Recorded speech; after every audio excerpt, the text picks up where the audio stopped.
അത് കോഴിക്കോട് അത്രയും കാലം ഉണ്ടായിട്ട് പോലും കോഴിക്കോട് അതിന്റെ ഒരു ഇമ്പോർട്ടൻസ് മനസ്സിലാകാൻ വേണ്ടി കശ്മീർ വരെ പോകേണ്ടി വന്നു.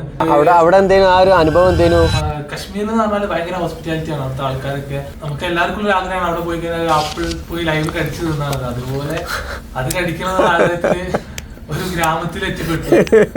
അപ്പോ ആ ഗ്രാമത്തില് ആ തോട്ടത്തിലെ മുതലാളി, അപ്പൊ അവിടുന്ന് ആ തോട്ടത്തിലേക്ക് വിളിച്ച് അവരുടെ ആപ്പിളൊക്കെ ഇഷ്ടംപോലെ കഴിക്കാൻ പറഞ്ഞു. അങ്ങനെ നമ്മൾ മരത്തുനിന്ന് ലൈവ് ആപ്പിള് പറിച്ച് കഴിച്ച് നമ്മള് നന്ദിയൊക്കെ പറഞ്ഞ് അവിടുന്ന് ഇറങ്ങുന്ന സമയത്ത് അവരുടെ മക്കളുണ്ടായിരുന്നു. അവര് പുറത്ത് പഠിക്കുകയാണ്, അതായത് ഗോവയിൽ പഠിക്കുകയാണ്. സ്വാഭാവികമായിട്ടും അവരുടെ കൂടെ കൊളീഗ്സ് ആയിട്ട് നമ്മുടെ കേരളീയൻസ് ഉണ്ടെന്ന് തോന്നുന്നുണ്ട്. അവര് എന്നോട് പറഞ്ഞു, നിങ്ങളുടെ നാട്ടിൽ നിന്ന് ഫ്രണ്ട്സുകൾ വരുമ്പോ ഒരു ചിപ്സും അതുപോലെ തന്നെ ഒരു റബ്ബർ ടൈപ്പ് സാധനം കൊണ്ടുവരാറുണ്ട്. സത്യം പറഞ്ഞാൽ നമ്മള് കോഴിക്കോടിനല്ലോ റബ്ബർ ടൈപ്പ് എന്ന് പറഞ്ഞത്.